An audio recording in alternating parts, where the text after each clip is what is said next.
Hello everyone, मैं हूँ आपकी educator Arshi. So we are doing PYQ session, daily PYQ 5 session. So let's start. Question में कह रहा है, are radial symmetrical invertebrate animal with differentiation of tissues only will be placed in. जो radial symmetry है वो किस में पाई जाती है, बेसिकली क्वेश्चन में पूछ ले रहा है। अभी हम लोग सबसे पहले सिमेट्री देख लेते हैं कौन कौन सी होगी। पहली होगी बाइलैटरल सिमेट्री। बाइलैटरल वो सिमेट्री होती है जिसे बीच से कटने पर 2 इक्वल पोर्शन में कोई एनिमल ब्रेक डाउन हो जाता है, इसे हम लोग बोलेंगे बाइलैटरल सिमेट्री। रेडियल सिमेट्री क्या होगी, किसी भी एंगल से कट करने पर 2 इक्वल पोर्शन में एनिमल डिवाइड हो रहा हो, इसे हम लोग रेडियल सिमेट्री कहेंगे। देन स्फेरिकल सिमेट्री, जैसा कि एज इट इज़ डायग्राम में दिया हुआ है, कहीं से भी हम लोग कट कर रहे हैं, इक्वल पोर्शन में ब्रेक डाउन हो रहे हैं। क्वेश्चन में पूछा गया है अ रेडियली सिमेट्रिकल, रेडियल सिमेट्री की बात हो रही है। Invertebrate animal with differentiation of tissues only will be placed इन, कौन से में प्लेस्ड होगा, तो पोरीफेरा में रेडियल सिमेट्री जो होती है ये नहीं प्रेजेंट होती। निडेरिया के जो एनिमल्स होंगे इनमें जो सिलेंट्रेट रेडियल सिमेट्री होती है ये प्रेजेंट होती है। प्लेटीहेल्मिन्थेस में नहीं होगी इक्वल पोर्शन में। देन इकाइनोडर्मेटा में भी नहीं होगी, तो इसका आंसर हो जाएगा हमारा निडेरिया। निडेरिया एक ऐसा फाइलम है जिसमें क्या होगा, रेडियल सिमेट्री प्रेजेंट होगी। देन नेक्स्ट कह रहा है ephyra larva is found in the life cycle of. Ephyra larva किसके लाइफ साइकिल में पाया जाता है। सबसे पहले तो हम लोग लाइफ साइकिल देख लेते हैं कौन कौन से होते हैं, ठीक है।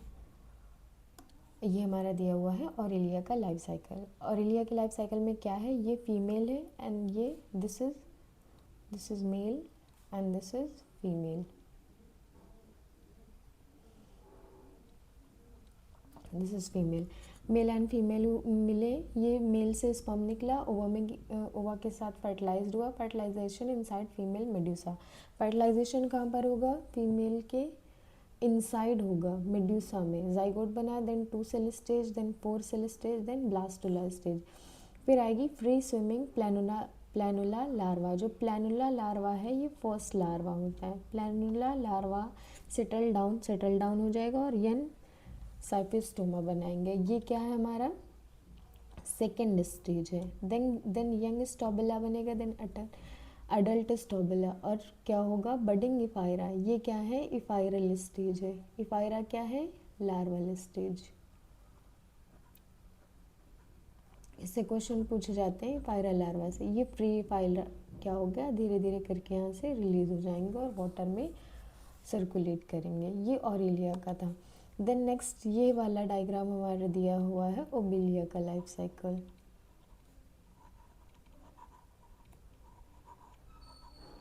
ओबिलिया का लाइफ साइकिल, एडल्ट मेड्यूल्सा है, एग है, देन प्लानुला लार्वा में चेंज होगा, प्लानुला चेंज होगा पॉलिप में। ये सारे लार्वल स्टेज हैं, planula stage and larval polyp. फिर यंग पॉलिप क्या है, बर्ड्स क्रिएट होंगे और इमेच्योर जो मेडूसा है ये जनरेट हो जाएगा। अब हम लोग क्वेश्चन की तरफ मूव करते हैं। क्वेश्चन में पूछ रहा है ephyra larva is found in the life cycle of. अभी हम लोगों ने डायग्राम देखा किसका, जब हम लोग देख रहे थे लाइफ साइकिल ऑफ ऑरेलिया, तो यहाँ पर क्या दिया हुआ है, इफायरा लार्वा, बडिंग इफायरा, ये फ्री इफायरा। तो इफायरा की जो स्टेज है ये कौन से फाइलम में प्रेजेंट होगी, ऑरेलिया वाले में। कुछ ऑप्शन देख लेते हैं।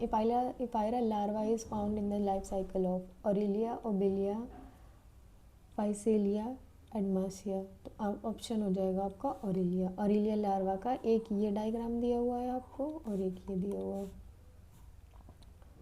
नेक्स्ट क्वेश्चन में कह रहा है a coral reef lying close to the shore of some volcanic island is known as. कुछ आइलैंड के पास जो ये कोरल रीफ्स होती हैं वो प्रेजेंट होती हैं, उन्हें हम लोग क्या कहते हैं। तो ये आइलैंड है, अगर इसके नीचे साइड में रीफ प्रेजेंट होंगी, किसी रीफ के ऊपर कोई आइलैंड जनरेट हो गया है तो उसे हम लोग बोलते हैं fringing reef. Then barrier reef, barrier लगे होंगे इस तरह के। देन अटॉम फॉर्मिंग में क्या हुआ, इक्वल पोर्शन में डिवाइड में। फिर है अटॉल में लैगून भी बोलते हैं इसे, इधर इधर प्रेजेंट है कोरल रीफ्स आपके, बीच में दिया हुआ है वाटर। ये वाला जो पोर्शन है ये आपका रीफ वाला पोर्शन है, कोरल रीफ को जनरेट कर रहा है। तो अगर किसी आइलैंड के इधर इधर साइड में प्रेजेंट है फ्रिंजिंग कहलाएगा, बीच में रीफ प्रेजेंट है देन वाटर देन आइलैंड, इस तरह का ये बैरियर रीफ कहलाएगा। देन इस तरह का होगा तो एटम और फॉर्मिंग। ऑप्शन देख लेते हैं क्या कह रहा है, atoll, coral, barrier and fringing reef. तो हमें कौन सा होगा इसमें option, fringing reef. Then next कह रहा है coral reef are formed by, ये कोरल रीफ का एक बहुत अच्छा डायग्राम दिया हुआ है। कह रहा है कोरल रीफ किस में प्रेजेंट होती है, मोलस्काज में प्रेजेंट होती, नहीं। इकाइनोडर्म्स में, नहीं। प्रोटोजोन्स हम लोग पढ़ चुके हैं, नहीं प्रेजेंट थी। सीलेंट्रेट में प्रेजेंट होगी। मोलस्का एंड इकाइनोडर्म आगे चल के हम लोग करेंगे। तो जिससे सीलेंट्रेट्स होते हैं उनमें कोरल रीफ्स प्रेजेंट होती हैं। देन नेक्स्ट ये डायग्राम दिया हुआ है। So this is it for today, thank you.